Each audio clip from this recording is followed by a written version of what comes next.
Welcome to the Saturday edition of the Fbx Evening News. Today is April 6th, 2013. I'm Holly Seiler.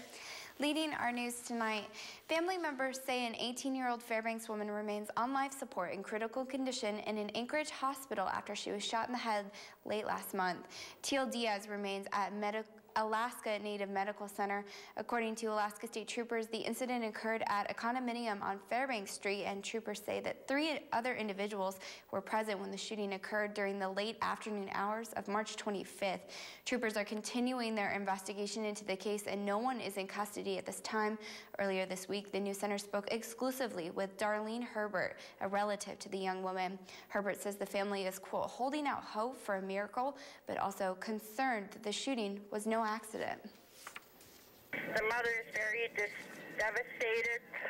Teal just found a job, and her mother was so proud of her for finding a job, and then she goes over to visit her friend and walks in there and comes out with a gunshot wound. All we're focusing on now is Teal.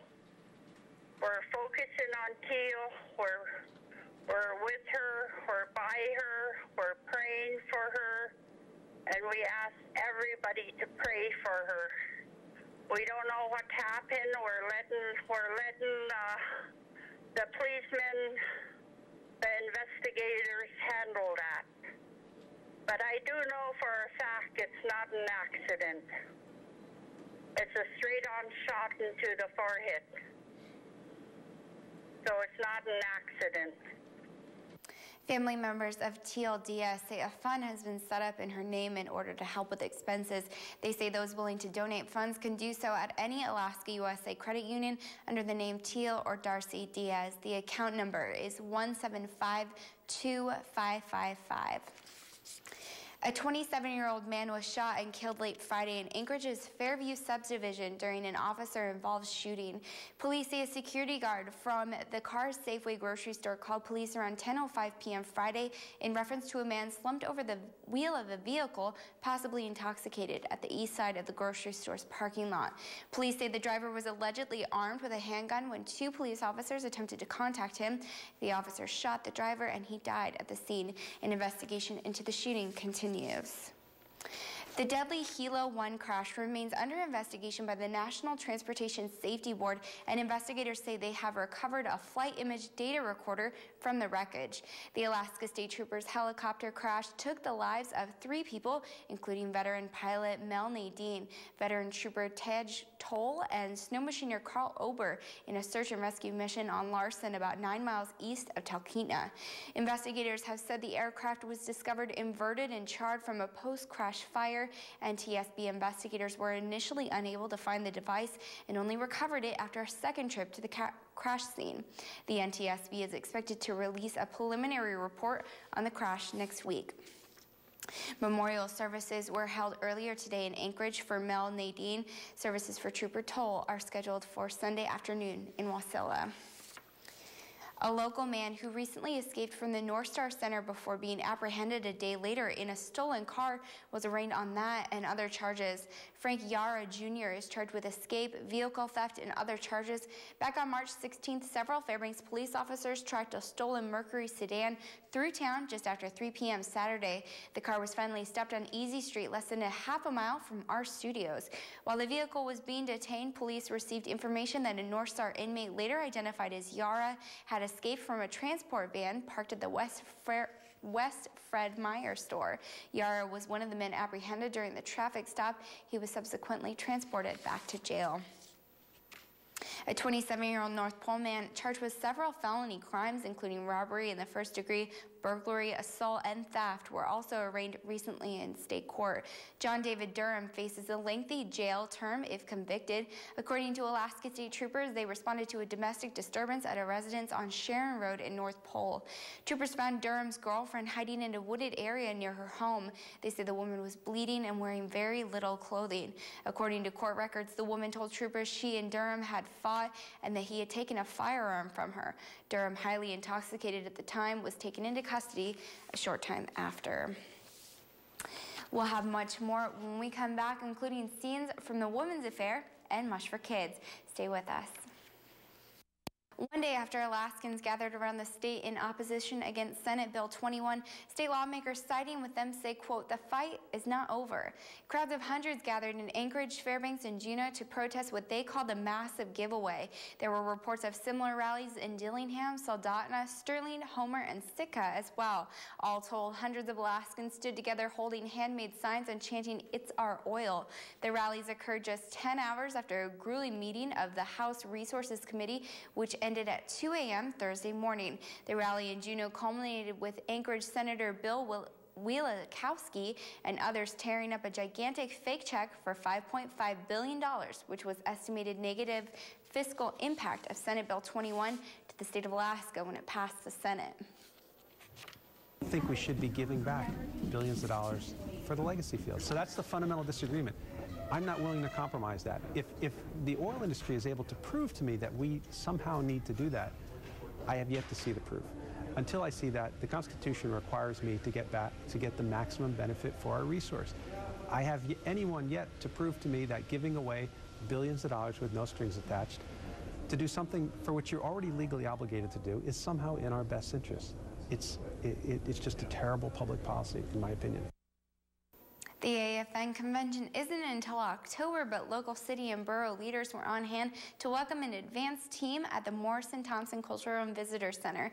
Come October, the annual Alaska Federation of Natives Convention is expected to bring between 4,000 and 5,000 visitors to Fairbanks for policy discussions, art performances, and a craft fair. The events last about a week between the AFN conference and the first Alaskans Institute Elders and Youth Conference, a sister conference. Fairbanks City and North Pole mayors thanked the AFN for choosing Fairbanks for the convention site and welcomed them to the interior. A one-vote difference on the AFN board led to the selection of Fairbanks as the host city for the first time since 2010. Sure, it's an economic piece for our community and a very, very big economic piece when the largest convention in the state of Alaska comes here. But it's also the cultural connection that is important, and that's what we speak to. How our community and the the interior villages, it's for them. It's for the cultures to come together. Fairbanks community, by and large, comes out and just welcomes AFN with the kind of hospitality that you would expect from your family members. And so the pride that I feel as a proud Fairbanksan, I'm a member of one of the local governing bodies here for the borough, so I really do love this community and I feel a really strong part of it, work very closely with other community entities, and to see us come together and welcome AFN just makes me so proud.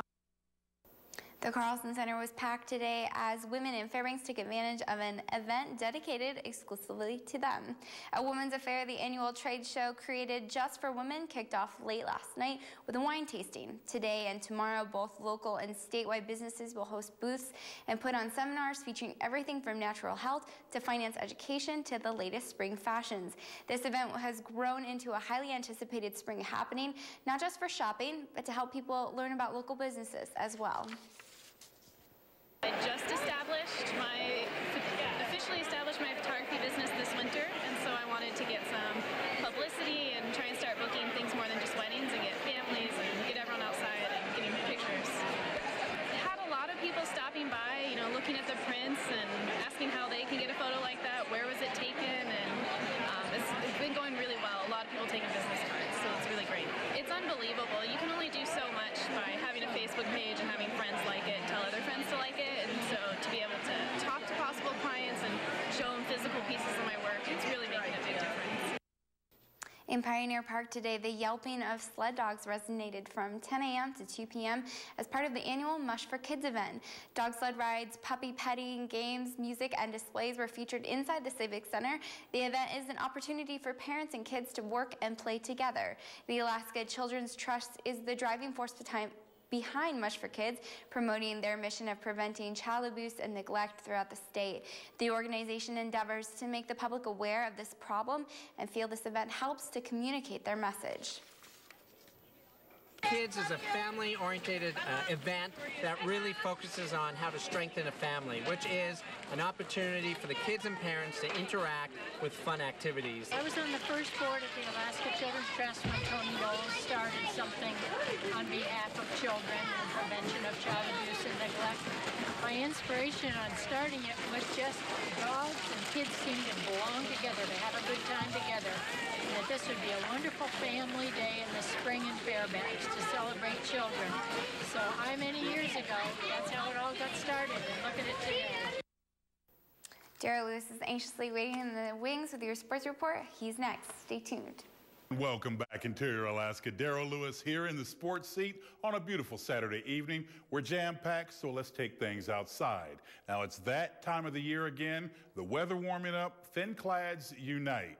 And who cares if temperatures this morning are in the single digits? Now, it's one indication that the seasons are changing in Fairbanks. The Spring Fling, said to be the 125th edition, and it historically opens up the running season around here. This 5K race got underway near the Patty Center up on the hill, my alma mater, the University of Alaska Fairbanks. And when all was said and done, first place overall, Nana cross-country and ski performer Ross McDougall came through the chute first to represent the men and the women. Yeah, get used to hearing her name a lot. Just like last season, Annie Warden was the first female finisher. Warden says she's glad to be back in her element after a long winter. I actually had a really rough winter. I stopped running and kind of got down with the weather, but got talking to friends and people in the community in the past month, and they kind of inspired me to get up out here again, and now I get to race with them, and I remember why it's so much fun to run here. Well, I mean, like, I'm with the cross-country team here, and winter training has been just going really well for me, and so I just, you know, it's great to be out here on the dry pavement and stuff, not slipping around on the ice, and it's, you know, great to just lock into that momentum and just feel it, I guess, you know. Yeah, it's right around the corner, and it's also where the wide open space called Summit becomes its own literal city. It's Arctic Man, and this year organizers say things are going to be even bigger than in the past. Now, it started in 1985. Since it started, the event has garnered somewhat of a cult following. Thousands migrate from all parts of the world, seriously, to Summit to take part in the events or just have a good time. This year's events take place beginning April 11th through the 13th. Event co-director John Thies brings the knowledge. Yeah, it's going to be crazy. We've started setting up. We've been setting up for the last couple days now there. Bar tents all set up. Parking pads kind of taking shape. We've already got it plowed out. Tons of snow. Took us twice as long to plow it out. Spectators are going crazy. We have more parking this year than we've ever had before. Parking is almost slim to none. If you haven't got a spot yet, you better get online to arcticman.com and get down there. And it's going to be a great weekend. We got Travel Channel coming down to record, do a big show. Right. So it'll be a good weekend. And finally, as we reported on Friday, one Fairbanks man is racking up the miles and not on his vehicle, kind of like me. Billy Koich has ridden his fat tire bike almost 2,000 miles this winter. This is my man. His mileage began at the start of the original Iditarod Trail, the Nick Roadhouse, February 21st, and made it to Nome by March 17th. He then followed the Iron Dog Trail from Nome to Fairbanks, leaving March 19th. Last night, he arrived in Fairbanks from Tanana. During his journey, he pushed through sub-zero temps, winds up to 50 miles per hour, and across the frozen Bering Sea, and also says he lost at least 40 pounds off of a near 200-pound body. Now, I went looking for him Friday evening, hoping to catch him before he made it to the finish. My man was moving at such a pace, well, it turned into a nice scenic drive for yours truly. And finding him, forget it. When I did finally catch up to him, we talked about the adventure. As a kid, I grew up in Fairbanks and in Nome as high school years in Nome, Alaska, and then live in Anchorage now. So I've been in the fat bike, or winter cycling for over 20 years. And then it got big into the new adventure fat biking that we made up here in Alaska and everything. And I just thought, You know, it's such a great trail. Let's see if some year, you know, Mother Nature dictates if you can do something like this or not. And I've always, you know, loved to do adventures and stuff. Did the race to Nome a couple times, you know, some failed attempts, but made it. And then basically, you know, had a failed attempt last year and said, hey, this is my 40th birthday and let's see if I can do it. Brave dude indeed. Much respect. Now, before I get out of here, big shouts go out to former West Valley High School girls baller Jasmine Yardy, moving on to Division II Post University in Connecticut. Yardy signed on Friday. Now, in case you don't know Post, that's also where former UAF men's head coach Al Sakaitis is as well. And that's going to do it for sports tonight. Thanks for rolling with me for a spell. For more KTVF sports, log on to Twitter, YouTube, webcenter11.com, and download our mobile app, whatever's your flavor. But for now, don't go anywhere because Holly's back with your weather. She's next, and we'll see ya. Can't even ride a bike up the University of Alaska Hill, let alone all across Alaska. That guy is a champion. He really is in all this, you know. Not only did I have to deal with him last night, I had to deal with his wife also and all. She's happy for him. She ain't happy with him being gone that long. Not only being gone that long, I guess he's tried to do this stuff before, has lost a couple toes, seriously, and a bunch of other things. It's really taken a toll on him, which he's in the doghouse a little bit. Well, we got to get into weather. It's not quite frostbite weather, but it's still cold. Here's our almanac for April 6th in Fairbanks. It shows a normal high of 38 degrees and a normal low of 13 degrees. The record high was seen in 1997 at 61 degrees, and the record low of 24 below was set in 1924. The sun rose this morning at 6:49 a.m. and will set tonight around 9:02 p.m. It's going to give us 14 hours and 13 minutes of daylight, a 6-minute gain since yesterday. Here's weather around our state. Fort Yukon is partly cloudy with 15-mile-per-hour wind. Barrow is mostly cloudy with a chance of snow showers. It's partly cloudy in Nome and mostly cloudy in Fairbanks. Healy and Juneau are overcast today. Healy will see a chance of snow, while Juneau will see snow and rain. Ketchikan will also see rain showers with overcast skies. It's partly cloudy in Bethel, as is Cold Bay. Kodiak is partly cloudy as well. There's an active winter weather advisory in both Homer and Anchorage. And lastly, Valdez is mostly cloudy with a chance of snow. Highs in the high 20s. On to our friends in the lower 48. Seattle is overcast today with a chance of thunderstorms and rain showers. A high in the low 50s. Las Vegas looking out for an active high wind watch with partly cloudy skies and highs in the low 80s. It's also partly cloudy in Denver with a chance of rain. Highs in the low 60s. Dallas is mostly cloudy with highs in the mid 70s. It's overcast in Chicago with a chance of thunderstorms and highs in the low 70s. Miami is partly cloudy with highs in the low 80s, and New York is partly cloudy as well, but a little cooler, highs in the low 50s. Back in Alaska, Barrow and Fort Yukon are expecting partly cloudy skies tomorrow, a chance of snow for Fort Yukon. Overcast skies are expected in Barrow. The interior has a pretty good chance of seeing snow tomorrow. It's projected for both Healy and Fairbanks with highs in the high teens for both areas. In the southeast, Juneau will see partly cloudy skies tomorrow, while Ketchikan will remain clear. It's cloudy in all areas of southwest Alaska tomorrow. That includes Bethel, Cold Bay, and Kodiak. Cold Bay will also see a chance of snow.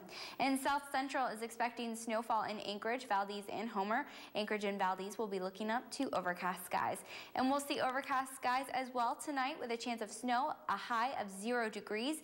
And tomorrow, the threat of snow will continue, as will the overcast skies with a high in the teens. And here's our extended forecast for the upcoming work week. We'll start up with overcast skies on Monday with highs in the teens and continue that until Thursday when we come close to 35 degrees. We'll see varying mostly cloudy to partly cloudy skies with single-digit negative overnight lows till I see you back here next Saturday. Wow. So it's that dip again. Yeah, you know, it's like we start out the week nice. What I do like about it is we're gaining more time every day. Every day. That's going to wrap up this edition of the Fbx Evening News. We're really glad you could join us. Now join us here 6 days a week at 6 and 11 or online anytime at webcenter11.com. And don't forget to join us back here bright and early Monday morning for that other Lewis, JR, as he brings you the Fairbanks Morning News and your morning updates. We're going to leave you tonight with the Lathrop High School Ballroom Dance Team who performed earlier this week at Herring Auditorium. From all of us here at the News Center, have a great night.